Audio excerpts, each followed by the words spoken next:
Welcome to the Deep Dive. Today we're plunging into a conversation really about a huge challenge for businesses trying to get noticed, publicity, and specifically how AI might be offering, well, a powerful new solution, our source material.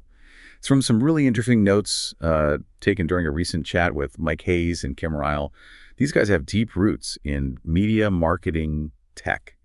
They talk about some innovative digital strategies. So our mission today is to pull out the key insights from that conversation. We're looking at how AI is used to create these independent media sites and what that actually means for businesses, maybe your business looking for, growth and visibility. Exactly. We're focusing on this idea of using tech to basically build a dedicated media presence, specifically for small and mid-sized businesses, going beyond the usual methods and looking at how AI artificial intelligence is central to creating the message and getting it out there. Right. And as we dig into these notes, you should brace for some potentially game-changing stuff like AI slashing ad costs dramatically. Yeah, that one's big. And this unique way of gathering and using online content. Plus, why, to borrow Mike Hayes' phrasing, the biggest risk might just be, well, nothing happening. That quote really sticks with you. It does. Let's just jump right in with something Mike Hayes mentioned that's, well, pretty striking. Because it really hits on the power AI is starting to show. The notes mention the impact of AI infomercials. Oh, yeah. And the impact, according to the sources, it's huge. They point to a cost reduction of 95% using AI-generated infomercials compared to the traditional kind. 95%. 95. Think about that. It's not just like a minor tweak. It suggests a fundamental shift, a real disruption to the TV infomercial model, which, Mike has decades of experience in, so he'd know. And he calls the tech behind it ChatGPT networking fusion, which, reading between the lines, it sounds like integrating things like ChatGPT, these large language models, with systems for automated content creation and sort of pushing it out across networks. Yeah, basically the AI doing the heavy lifting, generating scripts, voiceovers, maybe even the visuals. But the real core of this deep dive, and where these independent media sites fit in, that seems to really involve Kim Ryle. The notes bring him up as central. So what's his background? Why is he involved in this? Kim brings a really interesting mix of experience to the table. He spent over 25 years at Pacific Gas and Electric, PG&E, senior account manager. His focus there was promoting energy efficiency programs to businesses, so he gets how to talk value to business customers. Okay, so he understands that B2B communication. Right. And then he also spent several years doing sustainability education for mid-sized businesses, worked alongside some real pioneers in the sustainability field. Early inductees into the professional society, plus experience with Fortune 500 consultants, and on top of all that, a deep background in marketing and digital marketing specifically. Okay, so quite the foundation. Understanding business needs, sustainability, digital strategy. So with that background, what exactly are these independent media sites that Kim specializes in? What's the problem they're trying to fix? Well, the problem is the one Mike Hayes basically flagged. Lack of visibility, or, like he said, without publicity, a terrible thing happens. Nothing. It's that nothing they're fighting. Right. The silence. Exactly. So these independent media sites are presented as a kind of new tech solution for that, specifically aimed at small and mid-sized businesses, the ones who often really struggle to get consistent attention. They're described as tech developed by a big national digital agency, and their main job is to act like a dedicated online hub, constantly pulling in information. Okay, but how do they actually do that? And critically, where does the AI come in? How does it make it more than just, an RSS feed? This is where it gets really interesting for a business owner.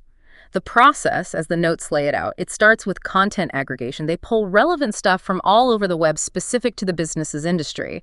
Think RSS feeds, YouTube channels, key blogs, podcasts.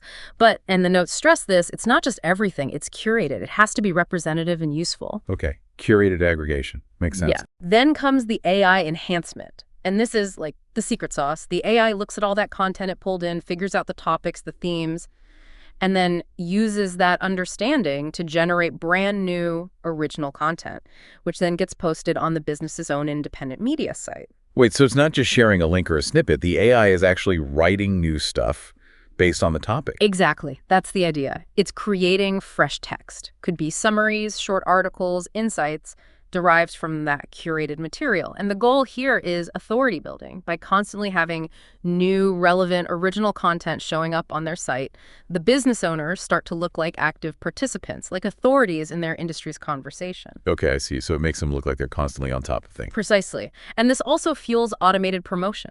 The site itself, by generating this steady stream of fresh content, acts like an automated publicist. That content can then be promoted or just found through search. The notes specifically call out how this could help, say, a struggling YouTube channel, gives it an external boost linked to relevant topics. Interesting application. And finally, this whole process ensures regular updates. Fresh content daily, usually, depending on the site setup, keeps it dynamic. So if I'm a business owner listening, why should I really care? What are the bottom line benefits laid out in the sources? Okay, the notes list several powerful ones. First, as we said, authority positioning. This stream of content positions you as a leader and expert. That builds trust. Huge. Right. Trust is everything. Second, expanded reach. It helps you connect with potential customers you might never have reached otherwise through traditional ads or even just SEO. Third, enhanced visibility.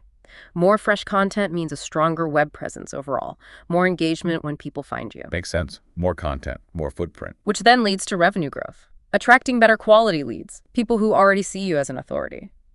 And lastly, content enhancement. It actually creates a platform for the business owner to add their own custom content, like maybe you do an interview or write a deeper piece. It gives that content a home and leverages the site's momentum. It really sounds like it's all geared towards solving that fundamental problem. You might be great, but does anyone know? Which dives right back into Mike Hayes' background, doesn't it? His experience is all about media getting seen. Absolutely. His story's fascinating. Started at NBC TV and radio networks in New York. He was just 22. Got trained in documentary production, research skills focused on finding unique angles, asking better questions. Not just churning out noise. Exactly. He's a 2-time Peabody Award winner as a director. That's a major recognition for impact. He really stresses asking unique questions over just, making more content for content's sake. Plus, decades in the TV infomercial world. So he knows direct response, cost pressures, and he covered like 1 to 3 trade shows a month for 15 years. Imagine seeing all those businesses desperate for attention. Wow, yeah, that's a perspective. So bringing his media savvy together with Ken's business and digital focus, it totally makes sense. They'd land on this publicity challenge. And that quote from Mike, it just hammers it home. Yeah. It really does. The notes highlight it like a thesis statement for this whole thing. Without publicity, a terrible thing happens. Nothing. All the work, the product, the service, it's almost pointless if nobody knows. And this technology, these media sites, they're presented as a direct way to make sure nothing doesn't happen. Gotcha. Okay, briefly, the company is Green Bison Digital. The notes mention the name choice. What's that about? Yeah, it's described as a climate-focused digital media agency. So green is for the sustainability angle. And bison, well, the bison was recently named the U.S. national mammal. That- Represents power, being top of the food chain in America. Okay. Strong imagery. Right. And the notes also mention Kim has Midwest roots, where bison are, so there's a personal tie-in too. It's meant to convey like strong, sustainable presence. Okay. So who is this tech actually for? Who's the target listener here, according to the sources? The audience is pretty broad, but it zeroes in on that need for visibility. Definitely small and mid-sized businesses. Really any business that feels invisible online. Professionals wanting to build authority. Authors trying to promote books. Home improvement pros looking for local leads. Fundamentally, anyone who needs a more consistent flow of customers. So if you're listening and thinking, yeah, that's me, the sources actually give some direct next steps. What can people do if they want to explore this? Yep. The notes point interested businesses to visit greenbisondigital.com. That's greenbisondigital.com. You can get in touch with Kim Ryle there, have a consultation, see if a media site makes sense for your specific situation. They also mention Mike's site, AIAudible. That's AIAudible.com. As an example, you can see one of these implementations live there. Right, so you can check out greenbisondigital.com. And there we have it. We've done our deep dive into how these AI-enhanced independent media sites, championed by people with serious cred like Kim Ryle and Mike Hayes, are really aiming to tackle that core business challenge: getting seen, using automated content, using publicity, building authority, expanding reach. And it all comes back to that powerful quote from Mike Hayes, the one underpinning this whole strategy. Without publicity, a terrible thing happens. Nothing. This tech is framed as the antidote to that nothing. So here's a final thought for you to chew on, based just on what we've discussed from the sources. If AI can now not only gather info, but also generate what's presented as original content, and automate the whole process of getting that content, and by extension, your business noticed, well, how might that change our fundamental understanding of who counts as an expert, or what authority even looks like in the digital world going forward? Something for you to consider as you think about your own challenges with visibility.